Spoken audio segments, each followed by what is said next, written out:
हाँ, शिवोहम।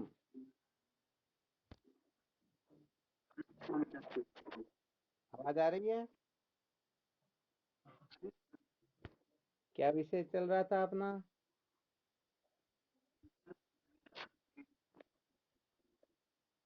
संसार को बनाए रखकर कभी भी सत्य का साक्षात्कार नहीं किया जा सकता, यही चल रहा था ना? क्या सुना रहे थे इसमें?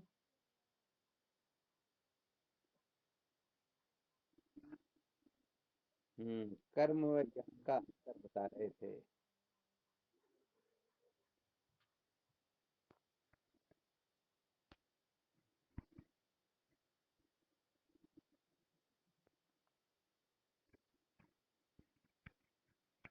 क्या बताया था इसके अंतर्गत कल?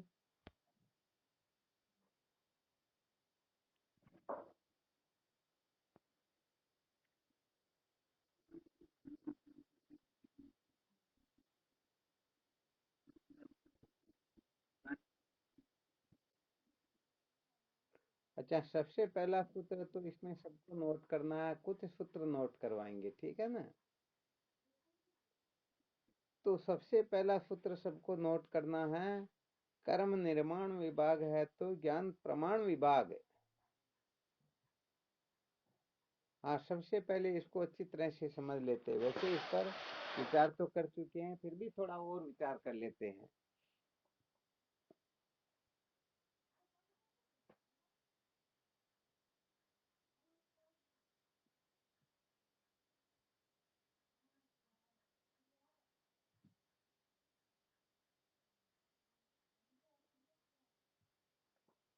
क्या नोट किया?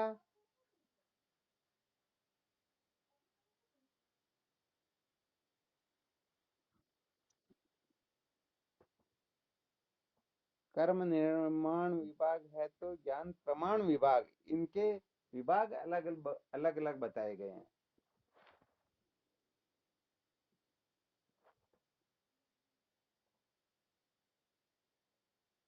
एक तो है निर्माण विभाग और दूसरा है प्रमाण विभाग।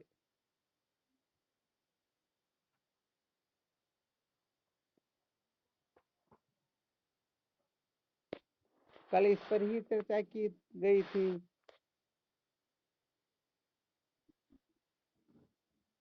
निर्माण का क्या मतलब होता है, प्रमाण का क्या मतलब होता है?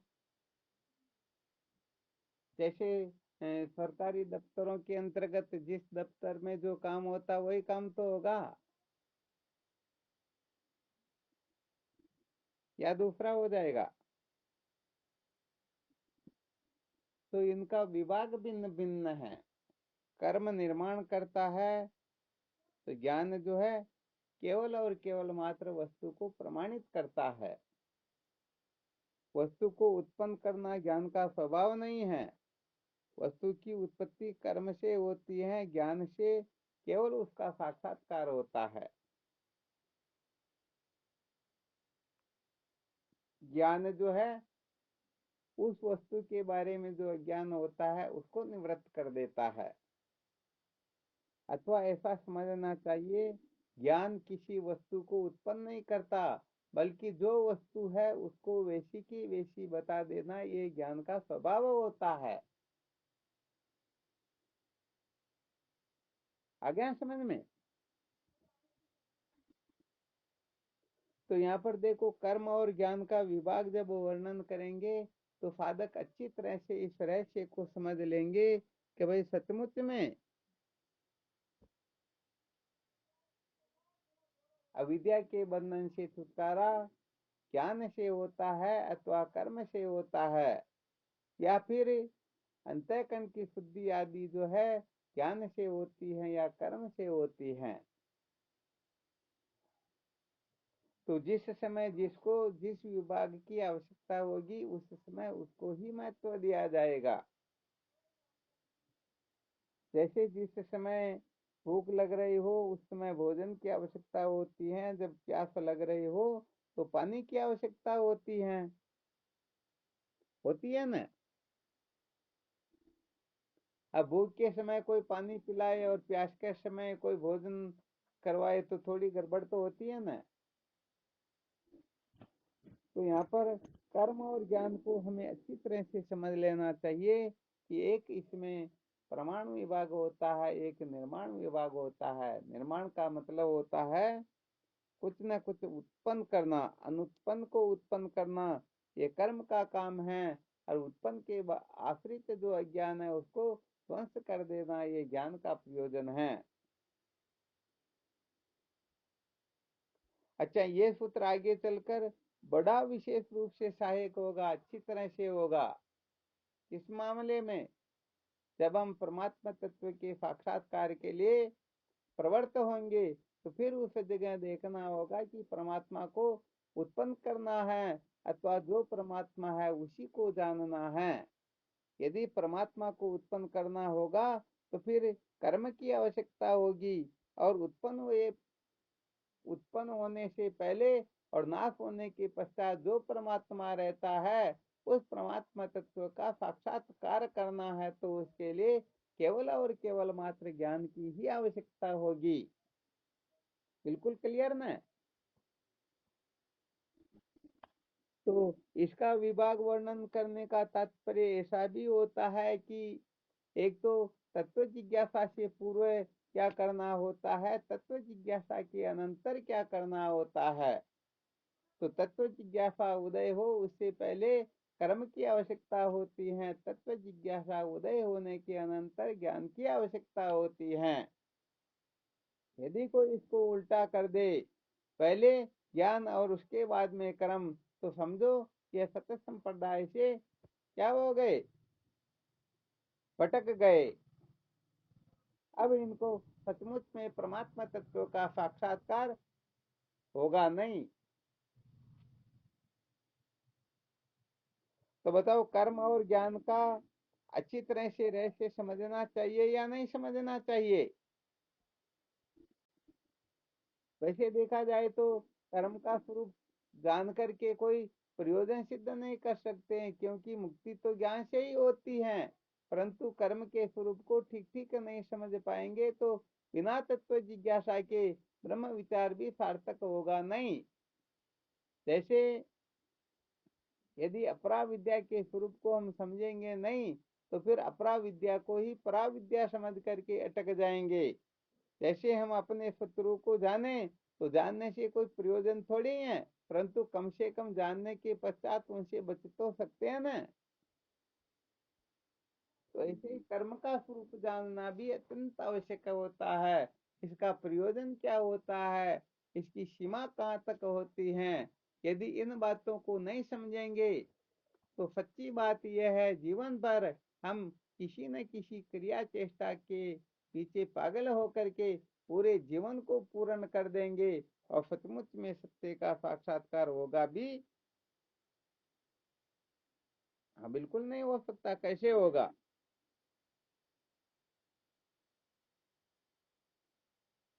तो यहाँ पर कर्म जो है ये निर्माण विभाग है और ज्ञान प्रमाण विभाग है।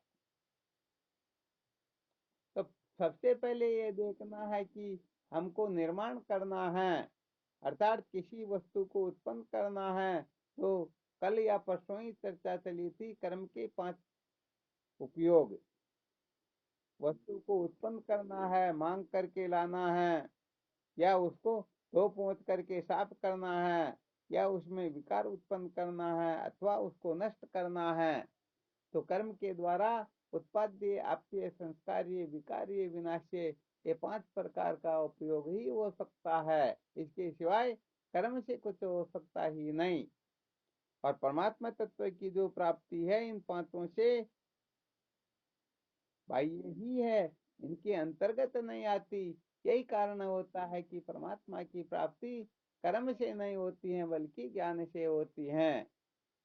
अब यहाँ पर शंका हो सकती है कि ज्ञान से ही परमात्मा की प्राप्ति होती है, परमात्मा तत्व के साक्षात्कार से ही जीव निशंक हो सकता है, कृतार्थ हो सकता है, सदा सदा के लिए धन्य हो सकता है। तो फिर कर्मों के कचरे में पड़ने की जरूरत क्या है, क्या आवश्यकता है? इनके बारे में जाने, इनके बारे में समय बर्बाद करे, इसे कोई प्रयोजन है नहीं। परंतु ये समझना भी बहुत बड़ी भूल होती है।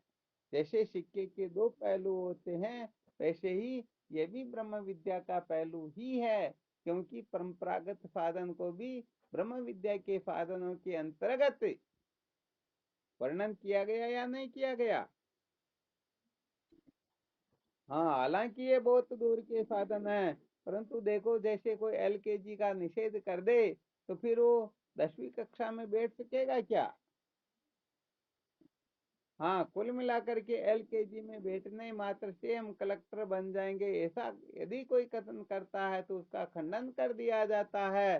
परंतु कोई क्यों न हो, एलकेजी से ही उसको अध्ययन शुरू करना होगा, उठपटांग से काम चलने वाला है नहीं।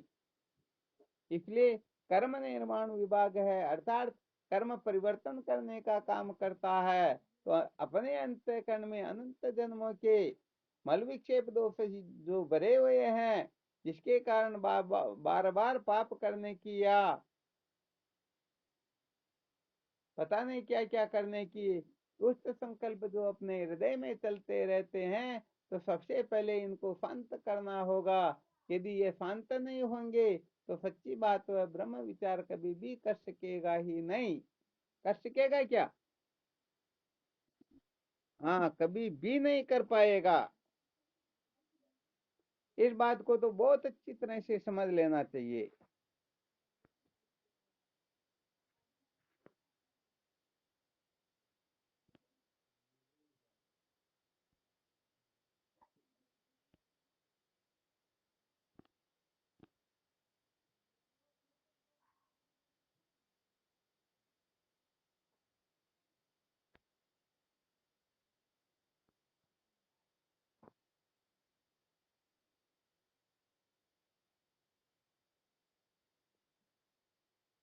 अच्छा, ये मल विक्षेप दोष की निवृत्ति कर्म से ही होती है, क्यों होती है, ज्ञान से क्यों नहीं होती है।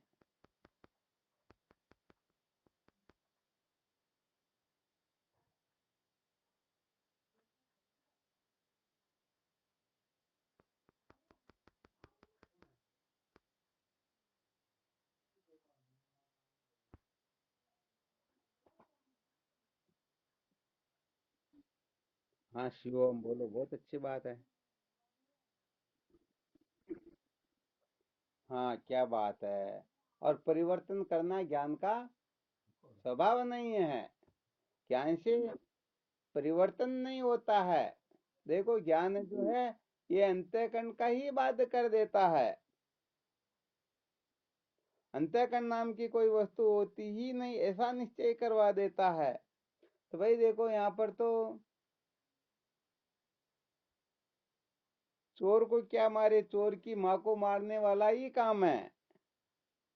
तो यहाँ पर अंतःकरण को शुद्ध क्या करे, अंतःकरण को ही मूल सहित मिटा दिया जाता है।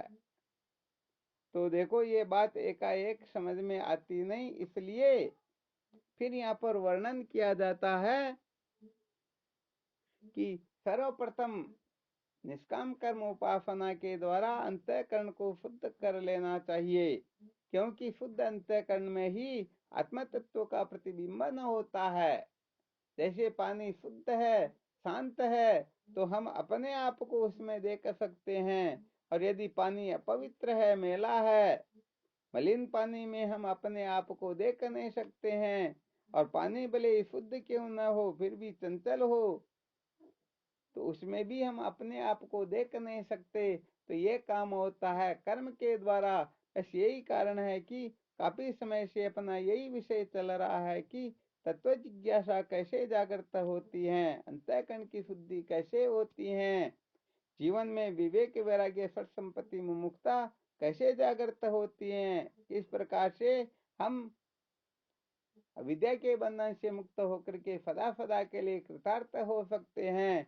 तो ये सारा का सारा अभी जो विषय चल रहा है, ये कर्म विभाग का ही वर्णन चल रहा है। हाँ, कभी कभी आपको जो ब्रह्म विद्या के बारे में कोई गंभीर सूत्र बता देते हैं, तो थोड़ा वो इसलिए कि ताकि साधकों की प्रवृत्ति विशेष रूप से हो जाए कि बिना ब्रह्म ज्ञान के हम कृतार्थ हो सकते ही नहीं। सचमुच में ब्रह्म साक्षात्कार से ही ये जीव धन्य होता है। बाकी तो कहने का मतलब ये मनोरंजन मौज मस्ती ही होता है, इससे ज्यादा कुछ होता ही नहीं।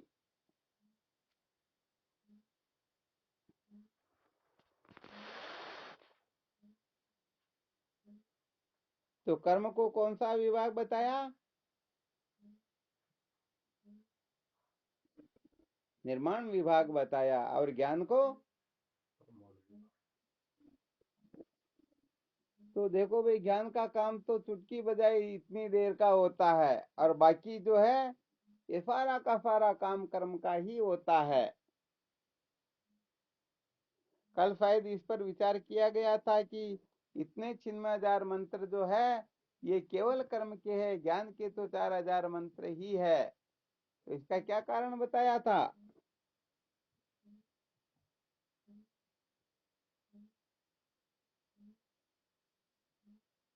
कल बताया, आज भूल गए है ना?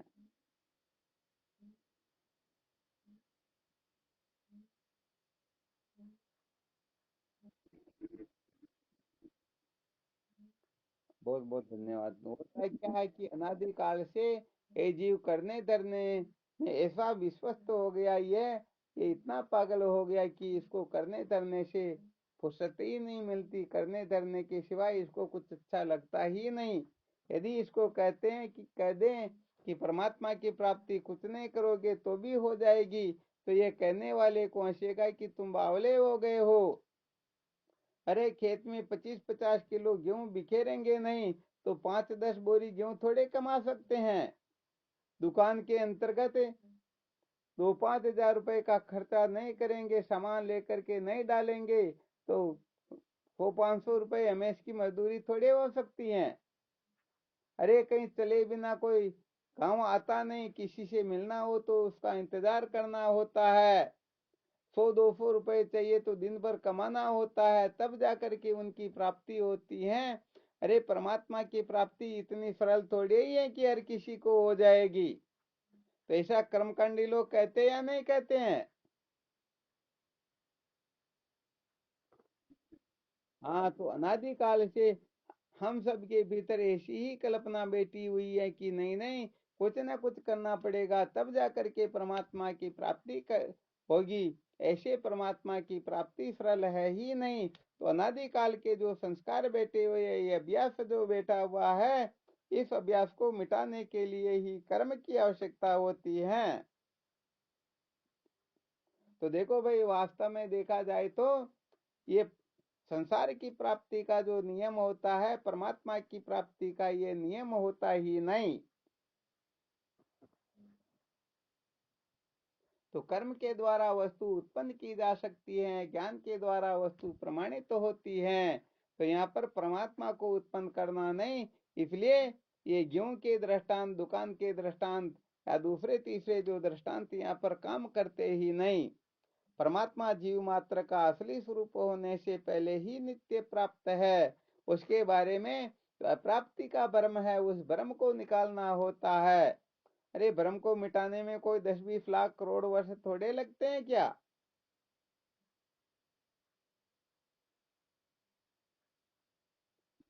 हाँ, सपना आ रहा वो जगते ही स्वप्न का संसार निवृत्त हो जाता है या नहीं हो जाता है?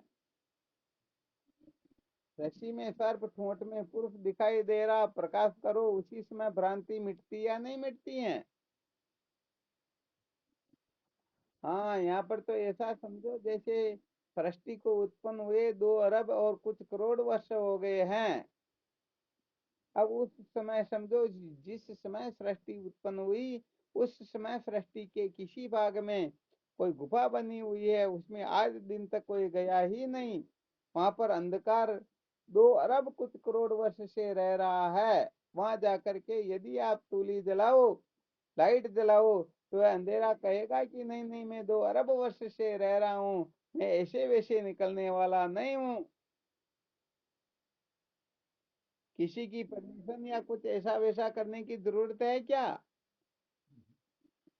हाँ, तो कुल मिलाकर के ज्ञान तो चुटकी बजाए इतनी देर में सारा काम कर देता है। इसीलिए तो ज्ञान प्रमाण विभाग है, ये निर्माण विभाग है ही नहीं। और निर्माण में ही गड़बड़ घोटाला होता है, निर्माण में ही वर्ष लग जाते हैं, समय लग जाता है, पता नहीं क्या क्या करना होता है।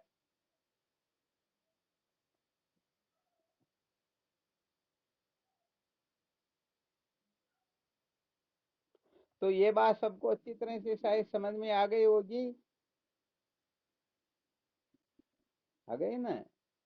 तो सबसे पहला सूत्र सबको अच्छी तरह से ये याद रखना है, कर्म जो है ये निर्माण विभाग है, तो ज्ञान जो है ये प्रमाण विभाग है।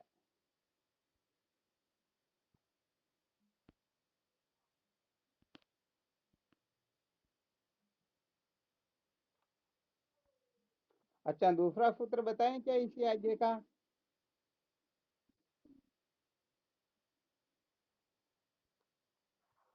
अच्छा, पहला सूत्र लिख लिया क्या? लिख लिया।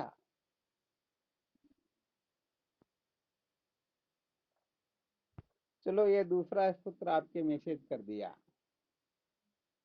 क्या लिखा हुआ है दूसरे सूत्र में?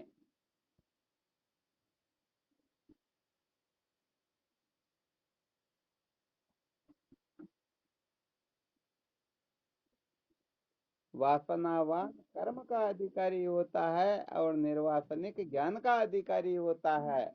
आपको जो काफी समय से बता रहे थे ना, ज्ञान का और कर्म का, कर्म और ज्ञान के हेतु स्वरूप फल के बारे में थोड़ा विचार कर लेना है, ताकि साधक यहाँ पर किसी भी प्रकार से भ्रमित न रहे। तो जिस समय कर्म की आवश्यकता हो उसमें कर्म को ही महत्व दे, और जिस समय ज्ञान की आवश्यकता हो उसमें ज्ञान को ही महत्व दे, गड़बड़ घोटाला करे ही नहीं। आ गया समझ में? तो वासनावान जो होता है वह कर्म का अधिकारी होता है, और जो निर्वासनिक होता है वह ज्ञान का अधिकारी होता है। यहाँ वासना से क्या तात्पर्य है?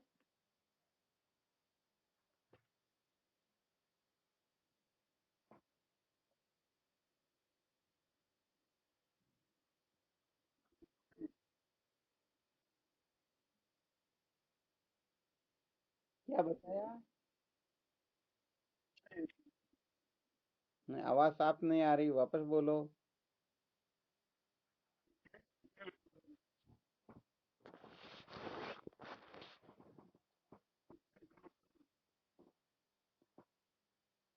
इच्छा, कामना, वासना, इसमें क्या अंतर हुआ?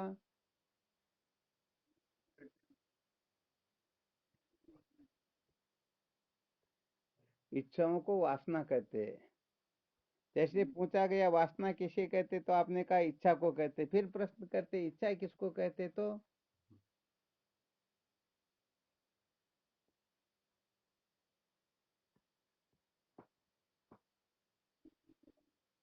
हाँ शिवम बोलो। अरे बहुत अच्छी बात, ऐसे थोड़ा क्लियर करना चाहिए, किसी वस्तु की चाह इसको इच्छा कहते हैं। अप्राप्त को प्राप्त करने की चाहना इच्छा कहलाती हैं। ऐसी ये इच्छाएं कितने प्रकार की होती, ध्यान में क्या?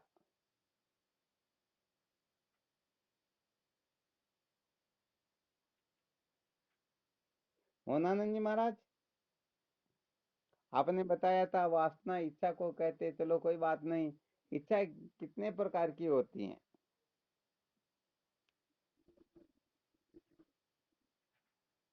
बहुत अच्छी बात है। तो यहाँ पर शुभ इच्छा वाला कर्म का अधिकारी है या अशुभ इच्छा वाला कर्म का अधिकारी है?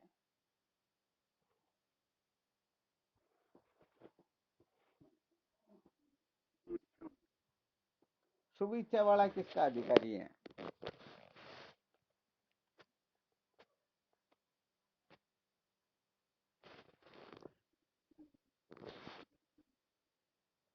अच्छा, बहुत अच्छी बात है। शुभ इच्छा किसे कहते हैं और अशुभ इच्छा किसे कहते हैं?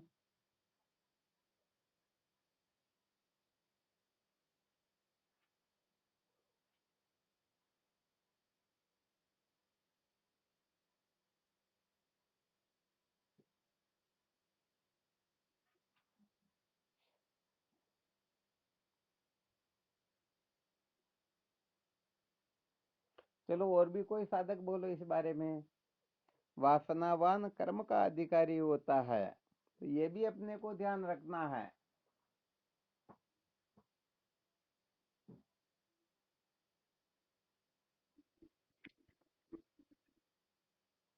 हाँ चलो, बहुत अच्छी बात है, इसका और भी आगे वर्णन करेंगे। अभी अपने को वासनावान कर्म का अधिकारी होता है इस बारे में ही चर्चा कर दी है। तो वासनावान किसको कहा जाएगा? रामदेव जी, इच्छा किसे कहते, कितने प्रकार की होती है?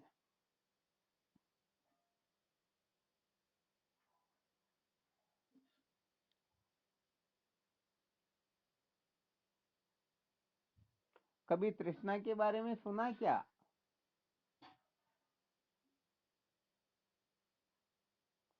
तृष्णा का संधि विच्छेद करेंगे तो त्रि प्लस ऐषणा, त्रि नाम तीन का, ऐषणा नाम इच्छा का, तीन प्रकार की इच्छा, इसको तृष्णा कहते हैं।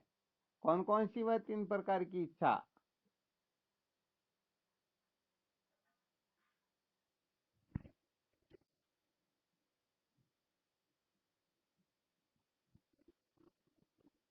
अरे वाह, क्या बात, बहुत बहुत धन्यवाद। आज तो मोतीलाल जी ने खीर का डंका बजा दिया।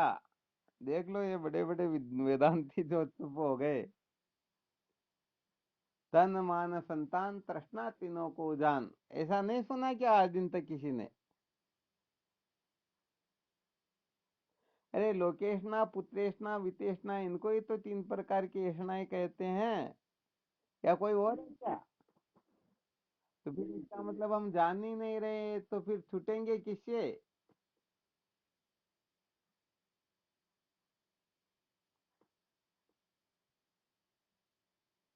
तो ये तीन प्रकार की वस्तुओं को चाहने का कोई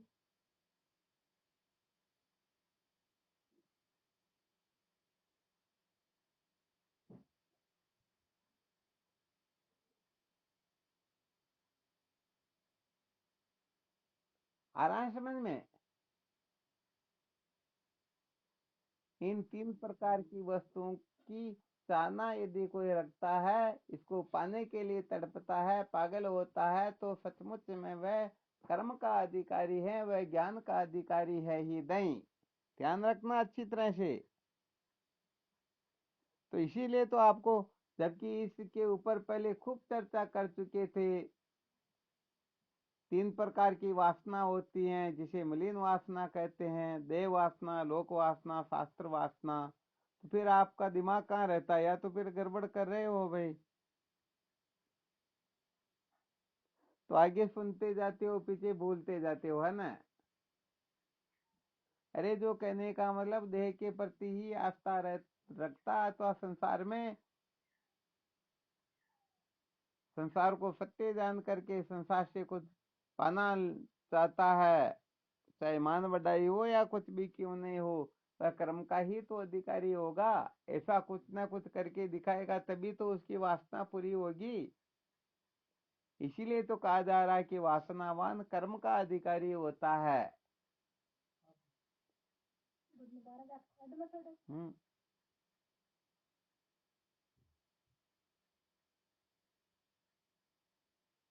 अभी भी समझ में नहीं आया क्या?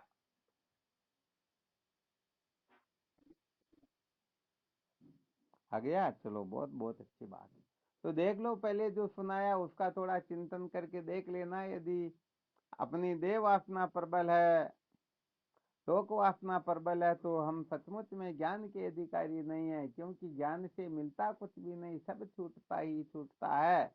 जो संसार में मान बढ़ाई प्राप्त करना चाहता है, जो सब जगह पर जय जयकार करवाना चाहता है, जो सबकी पूजा का पात्र बनना चाहता है, तो उसे तो कहने का मतलब कुछ न कुछ ऐसा कर्तव्य करके दिखाना होगा कि संसार में सब लोग उसकी पूजा करें। ज्ञानी की कौन पूजा करेगा? क्योंकि जो ज्ञान को चाहने वाला, वही तो ज्ञानी के महत्व को समझेगा, दूसरों को मतलब ही क्या है। और जो ऐसे जीवन मुक्त महापुरुष होते हैं, उनकी तो रहनी करनी ऐसी होती है कि वो तो कहने का मतलब, ये जो अपना विषय चल रहा ना, हाँ, इसके तो गुलाम होते ही नहीं है। क्वचित शिष्ट क्वचित भ्रष्ट क्वचित भूत पिशाचवत नाना रूप धरो योगी विचितार मही तले। वो तो संसार में इस प्रकार से भ्रमण करते हैं, कोई उनको पहचान ही नहीं सकता। कौन उनकी जय जयकार करेंगे। करी प्रणाम पूजा करत कहूँ जन लाख हजार, उबे लोग ते भ्रष्ट लकी कहत कर्मी धिक्कार। तो जो कर्म कांडी होंगे वो तो उनको धिक्कारेंगे न, कहीं इनका तो ये लोक भी बिगड़ गया पर लोक भी बिगड़ गया। तो वासनावान जो होता है वह कर्म का अधिकारी होता है, अर्थात जिसमें किसी भी प्रकार की वासना बैठी हुई है। या इतना ही समझ लो, जो अन्य रूप होना चाहता है तो वह फिर कर्म का ही अधिकारी होता है, क्योंकि परिवर्तन कर्म से होता है। ज्ञान तो परिवर्तन का भी साक्षी होता है। होता या नहीं होता।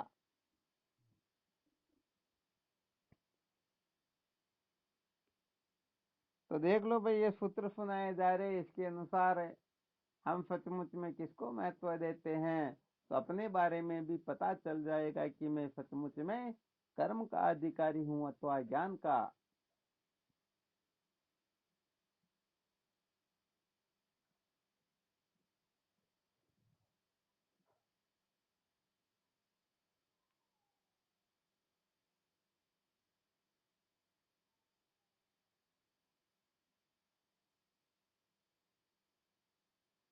और वासनावान से क्या तात्पर्य है।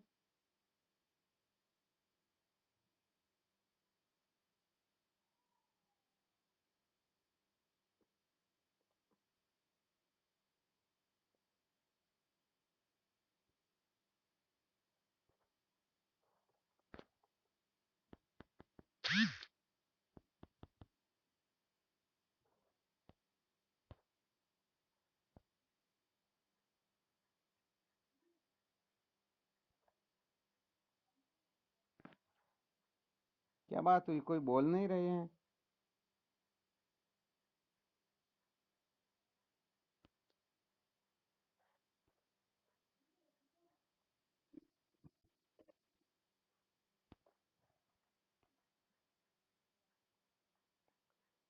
वासना से और क्या तात्पर्य है।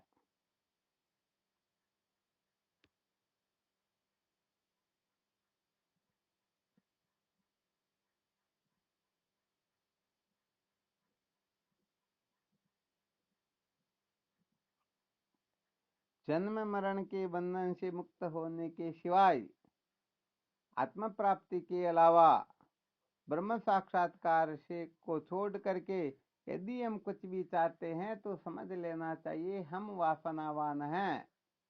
और जो वासनावान होता है वह कर्म का ही अधिकारी होता है। अर्थात दृष्टांत के रूप में समझ सकते हैं, हम ब्रह्म साक्षात्कार न चाह करके स्वर्ग को पाना चाहे अथवा ब्रह्मलोक को पाना चाहे अथवा इंद्र अथवा ब्रह्मादि पद को प्राप्त करना चाहे, तो भाई ये ज्ञान से कभी भी मिलने वाला है ही नहीं। इसके लिए तो कर्म करना होता है। क्या करना होता है। कर्म करना होता है। कर्म से ही स्वर्ग की प्राप्ति होती है, कर्म से ही इंद्रादि पदों की प्राप्ति होती है, ब्रह्मादि पदों की प्राप्ति भी कर्म के द्वारा होती है। ज्ञान के द्वारा तो हाँ, केवल और केवल मात्र जगना होता है। ज्ञान तो असलियत बता देता है, क्योंकि वस्तु में परिवर्तन करना ज्ञान का स्वभाव है ही नहीं। जैसे सोने से किसी ने जेवर बनाया, समझो, अंगूठी में पहनने की क्या बोलते हैं उसको, अंगीठी बनाई समझो। और उनके समझ में नहीं आया भाई अंगीठी अपने को नहीं पहननी, अपने को तो कान में पहनने का कुंडल बनाना है। तो बताओ उस अंगीठी को बिगाड़ना पड़ेगा या नहीं बिगाड़ना पड़ेगा। बिगाड़ करके कुंडल बनाना होगा। और वो भी समझ में नहीं आया, तीसरा बनाना तो उसको भी बिगाड़ना होगा। परंतु अंगीठी के रहते हुए, कुंडल के रहते हुए दूसरे तीसरे रूप में रहते हुए भी वह सोना ही है। इसको जानने के लिए बताओ किसी को बिगाड़ना होगा क्या? नहीं बिगाड़ना होगा। तो ज्ञान केवल मात्र अज्ञान को मिटाता है और कुछ करता ही नहीं। और कर्म के द्वारा जो हम जो चाहे वो कर सकते हैं। तो यहाँ पर कहने का मतलब साधक यदि चाहे कि नहीं नहीं मैं तो ब्रह्मलोक को प्राप्त करूं, भगवान के दर्शन करूं, मैं तो 8 सिद्धि 9 निधि प्राप्त करूं, मैं तो 14 विद्या में निदान हो जाऊं, मैं तो ऐसा वैसा करना चाहता हूं, तो भाई सचमुच में फिर वह ज्ञान का अधिकारी नहीं होगा, वह कर्म का ही अधिकारी होगा। ज्ञान का अधिकारी तो वही होता है जो जो वस्तु सचमुच में है उसको वैसी की वैसी जानना चाहता हो, उसमें थोड़ा बहुत भी परिवर्तन करना चाहता हो कि नहीं नहीं थोड़ा बहुत इसमें परिवर्तन करे तो वहां पर फिर काम चलता ही। थोड़ा बहुत परिवर्तन कर दिया तो समझो सारा गुड़ गोबर हो गया। आप लोगों ने शायद वो दृष्टांत सुना होगा। कोई एक वृद्ध माता जी थे, उनके यहाँ पर संत आया करते थे। तो वह माता जी एक आसन बना उन्होंने एक आसन बना रखा था। और जब भी उनके गुरुदेव आते थे, संत आते थे, तो उनके लिए वो आसन नियुक्त कर रखा था। गुरुदेव का आसन वो बिल्कुल अलग ही रखा करती थी। वो फिर उनके लिए, गुरुदेव के लिए है तो फिर वो किसी के लिए था ही नहीं, ऐसे करके कुछ आसन बना रखे थे। तो क्या होता है कि एक बार कोई सेठ वहां पर आता है, क्योंकि उस सेठ को संत महात्माओं के सानिध्य का भली भांति ज्ञान था। तो वह आकर के उस माता जी से कहने लगता, माता जी आपका जो आसन है ये मुझे दे दो। वो माता जी कहते रे भाई ये कोई देने की वस्तु थोड़ी ही है। कहा भाई जो तुम चाहो वो मैं देने के लिए तैयार हूँ। अब ये उस जमाने की बात जिस समय कहने का मतलब 1 टके का 1 पैसे का भी बहुत बड़ा मूल्य था। तो वह सेठ कहने का मतलब बढ़ते बढ़ते बढ़ते 2 लाख रुपए उसकी कीमत लगा दी, मैं तुमको इसका 2 लाख रुपए दे सकता हूँ।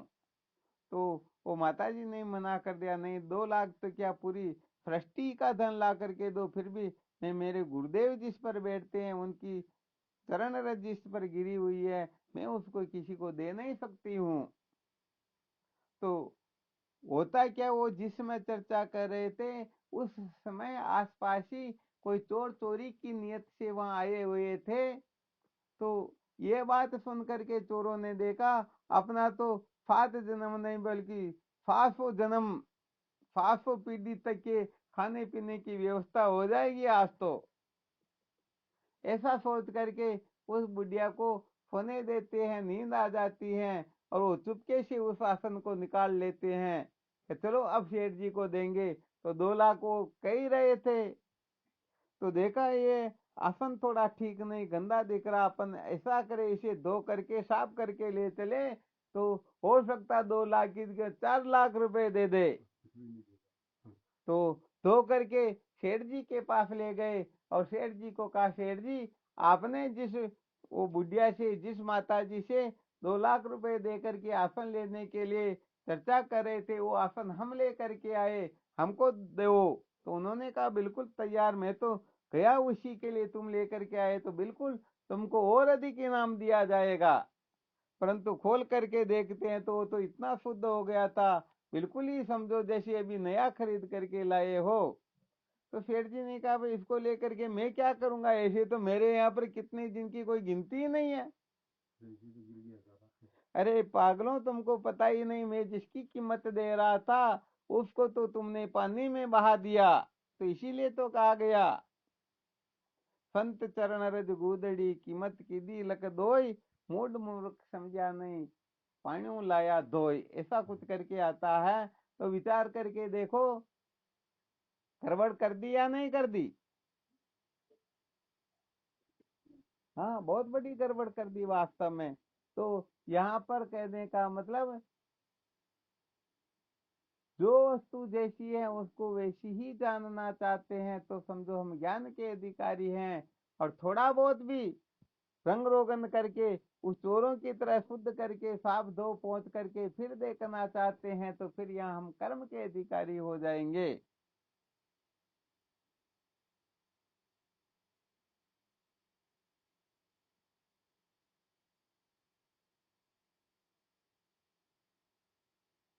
तो चलो ठीक, इस पर विचार करना। दो सूत्र बताए थे। पहला सूत्र था कर्म निर्माण विभाग है तो ज्ञान प्रमाण विभाग है। दूसरा सूत्र बताया था वासनावान कर्म का अधिकारी होता है, दिन वासनिक ज्ञान का। हाँ, इन सारे सूत्रों को बहुत अच्छी तरह से समझना, इनका मंथन भी करना, फिर अंत में इनका सार निकालना कि वास्तविकता क्या है, क्या कहना चाहते, क्या समझाना चाहते, हम क्या समझ रहे हैं। जो समझ रहे हैं ठीक समझ रहे हैं, थोड़ा समझ रहे हैं, ज्यादा समझ रहे हैं, विपरीत उल्टा तो नहीं समझ रहे हैं। ठीक है ना। चलो ठीक, इसके ऊपर करना चिंतन, कल फिर और चर्चा करेंगे। वो हम।